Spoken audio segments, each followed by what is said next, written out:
আগের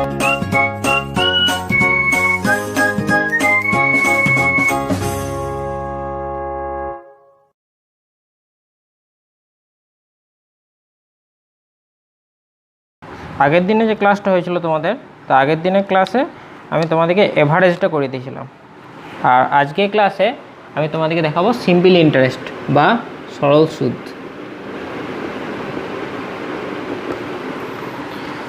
তো প্রথমে দেখো সিম্পল ইন্টারেস্টের ক্ষেত্রে কী কী রাশিগুলো জানবে। পি, ঠিক আছে, এটাকে বলা হয় ফান্ড, মেন ফান্ড বা আসল। এটা মানে যে পরিমাণ টাকাটা তুমি রাখছো সেটা হচ্ছে এখানে ফান্ড। আর মানে রেট অফ ইন্টারেস্ট,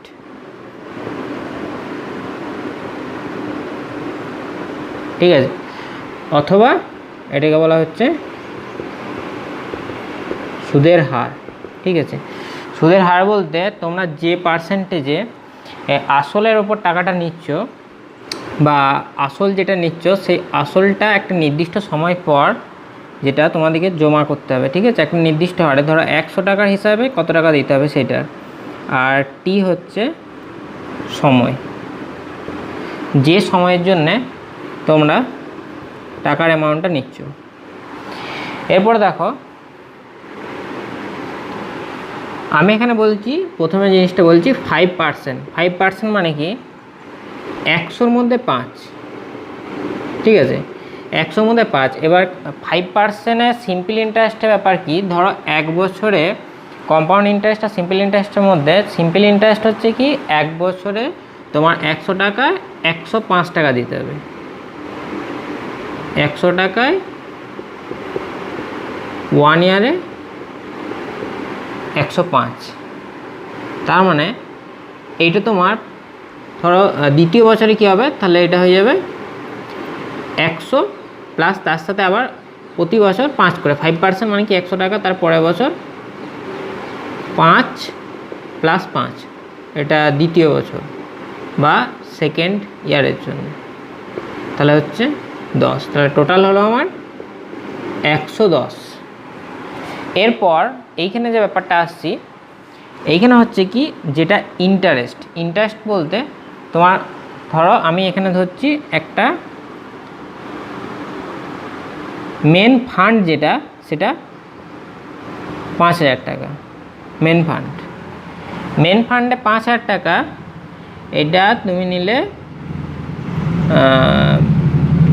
বছরে 5% ইন্টারেস্টে,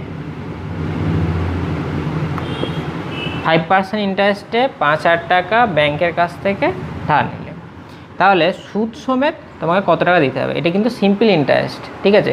কম্পাউন্ড ইন্টারেস্টের ক্ষেত্রে কি হয় যে এই 105 টাকাটা, এই 105 টাকাটা পরের বছর কী হবে, এই টাকাটার উপর 5% হবে। ঠিক আছে, এই টাকাটার উপর 5%, তার মানে এটা কিন্তু হিসাবে 110 পেরিয়ে যাবে। এটা হচ্ছে 30, তাহলে এটা হচ্ছে দেখো 105 টাকা 5%, 5.25 এটা হচ্ছে। তার মানে হচ্ছে টোটাল যে অ্যামাউন্টটা পরিশোধ করতে হচ্ছে 100 প্লাস 5 প্লাস 5.25, তার মানে হচ্ছে 110.25। আর এইখানে হচ্ছে কি সিম্পল ইন্টারেস্ট বলতে কি 0.25 যেটা আছে, তার মানে কি এই কন্ডিশনটা আসবে না এখানে, মানে আসল মেন যে আসলটা নিয়েছো বা ফান্ডটা নিয়েছো তার ওপর কিন্তু হিসাবটা হবে। এইখানে 105 মানে দ্বিতীয় বছরে, প্রথম বছরে যেটা হয়েছে সুদ সমেত সেইটার ওপর কিন্তু দ্বিতীয় বছরে কম্পাউন্ড ইন্টারেস্টে এটা হিসাব বসে। আর প্রথম বছরে যেটা কি হয়, প্রথম বছরে 100 যেটা হয় সিম্পল ইন্টারেস্টে 100 টাকার উপরে কিন্তু তোমার খাটবে। তাহলে এইখানে কি হচ্ছে, আমি একটা ধরলাম মেন ফান্ড 5000 টাকা, তা এইটা আর, ঠিক আছে, আর বলতে রেট অফ ইন্টারেস্ট 5%। আর সময় তোমাদের আমি বলে দিচ্ছি 5 বছর, ঠিক আছে, আমি এটা বললাম, বা 3 বছর এখানে বললাম 3 ইয়ার, ঠিক আছে, 3 ইয়ার। তাহলে দেখো ইন্টারেস্ট যেটা হচ্ছে আই সমান যে ফর্মুলাটা এখানে খাটছে পি আর টি বাই 100, এখানে যে ফর্মুলাটা এখানে খাটে। তো এইখানে পি বলতে মেন ফান্ড 5000, আর আর বলতে রেট অফ ইন্টারেস্ট যেটা 5, আর সময় বলতে 3। তার মানে আমার এখানে আসছে, এটা কেটে গেল, তাহলে হচ্ছে এটা 250 ইন্টু 3, তার মানে হচ্ছে 750 এটা। তার মানে কি মোট যে টাকাটা পরিশোধ করতে হবে 3 বছর পর সেটা হচ্ছে 5000 প্লাস এটা, তার মানে 5750। এরপর এটা যদি টাইমটা যদি একটা চেঞ্জ হয়, টাইম চেঞ্জ হলে কীরকম হবে আমি এখানে দেখাচ্ছি।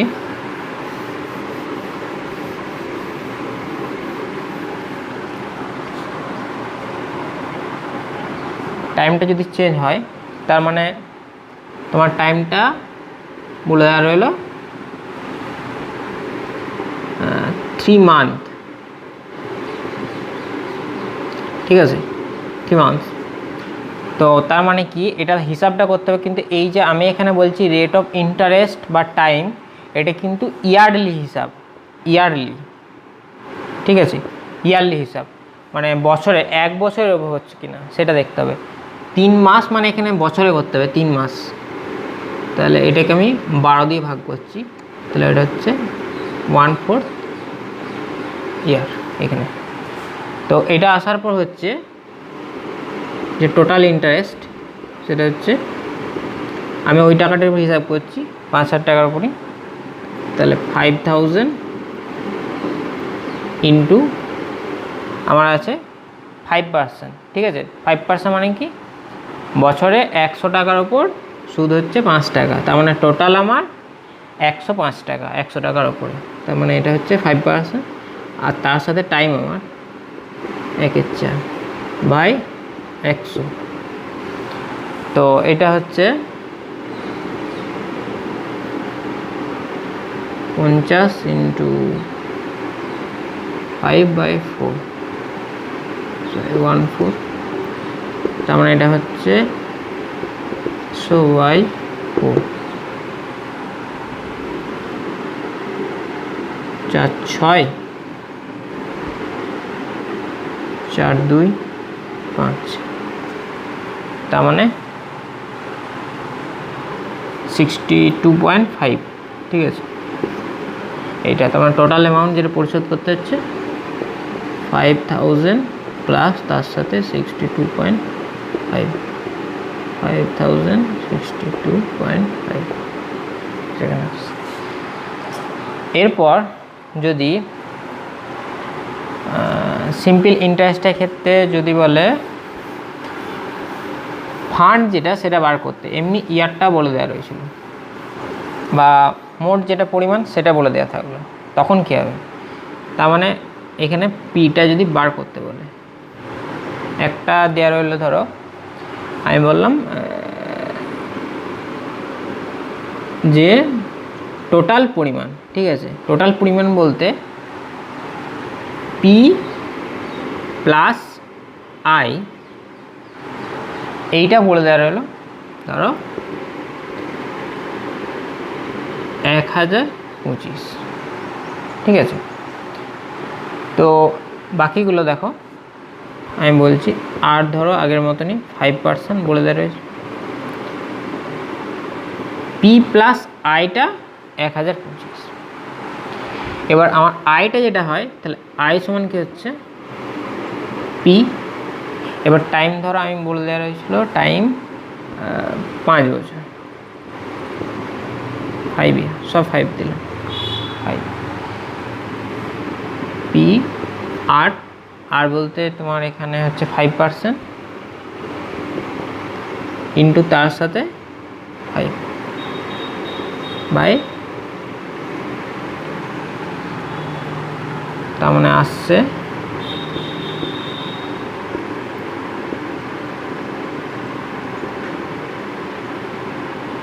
25 পি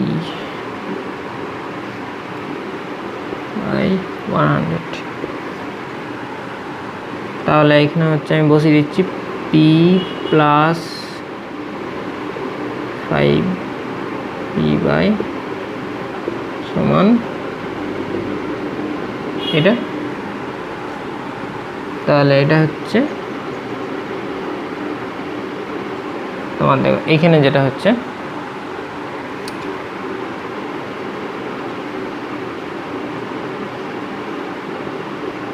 $25 এটা পি বাই 100 এখানে হচ্ছে এটা, এরপর 125 বাই পি সমান এটা, তাহলে পি সমান আসছে 125 বাই 100 বাই 125, তাহলে এখানে কেটে কুটে আসছে 4 5, তাহলে এটা হচ্ছে 5 2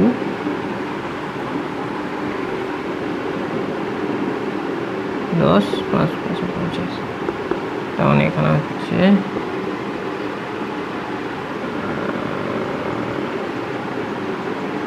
820 এইটাই, তার মানে কি 820 টাকা। 820 টাকার উপর যেটা হচ্ছে সেটা 5 বছর পর 1025 হচ্ছে এই টাকাটা। এরপর যদি থাকে ধরো বলে দেওয়া হয়েছিল আসল বলে দেওয়া থাকে, আর যদি মোট যে পরিমাণটা সেটা বলে দেওয়া রয়েছিল, তাহলে তোমার রেট অফ ইন্টারেস্টটা বার করা যাবে। দেখে নাও রেট অফ ইন্টারেস্ট কীভাবে। তাহলে পি আমি বলে দিলাম একটা কমন দিচ্ছি 2000, আর যদি বার করতে বলে টি ধরো আমি বললাম 2 ইয়ার, আর টোটাল যে অ্যামাউন্টটা পি প্লাস আই, পি মানে আসল যেটা, ঠিক আছে, মেন ফান্ড মেন যেটা, আর আই মানে ইন্টারেস্ট, ঠিক আছে। এইটা বলে দেওয়া হয়েছিল ধরো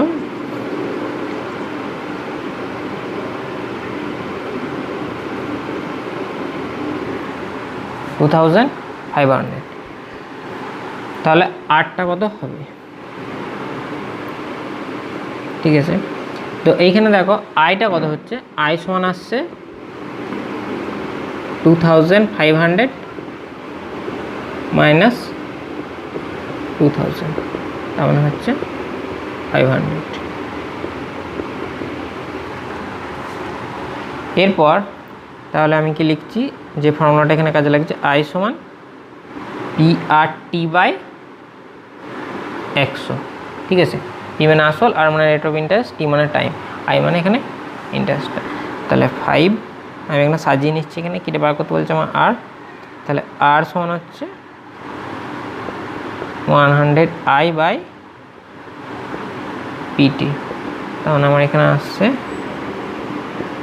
100 ইন্টু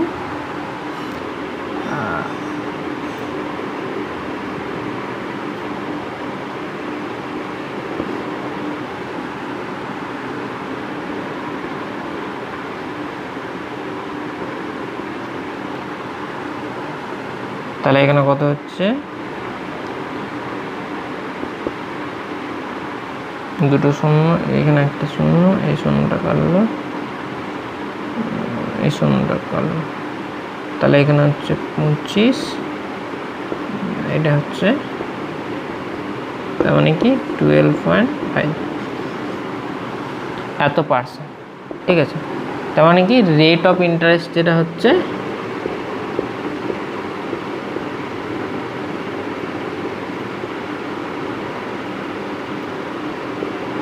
12.5%। এবারে বলে দিই, যদি টাইমটা তোমাদের টি সমান, এটা ইয়ারে আছে, কিন্তু যদি এরকম মাস বলে থাকে 6 মান্থ, তাহলে কিন্তু হিসাবে ক্যালকুলেশন করার সময় এটা কিন্তু ইয়ারে করে নিতে হবে। তার মানে কি হাফ ইয়ার, ঠিক আছে, হাফ ইয়ার, তারপরে কিন্তু ক্যালকুলেশন করতে হবে, নাহলে কিন্তু এখানে ভুলে যাবে। তো একটা হোমওয়ার্ক হিসেবে দিয়ে দিচ্ছি আমি।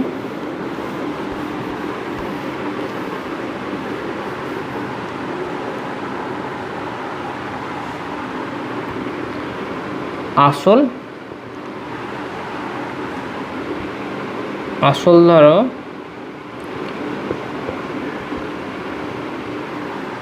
3000, ঠিক আছে। রেট অফ ইন্টারেস্ট যেটা 2%, বা আমি এটা দিলাম 2 নয়, এটা আমি করলাম 8%, ঠিক আছে, 8%। তাহলে টাইম দিচ্ছি 8 মান্থ, ঠিক আছে, 8 মান্থ। তাহলে আয়টা কত হবে এটা বার করবে, এটা হোমওয়ার্কের জন্য দিলাম।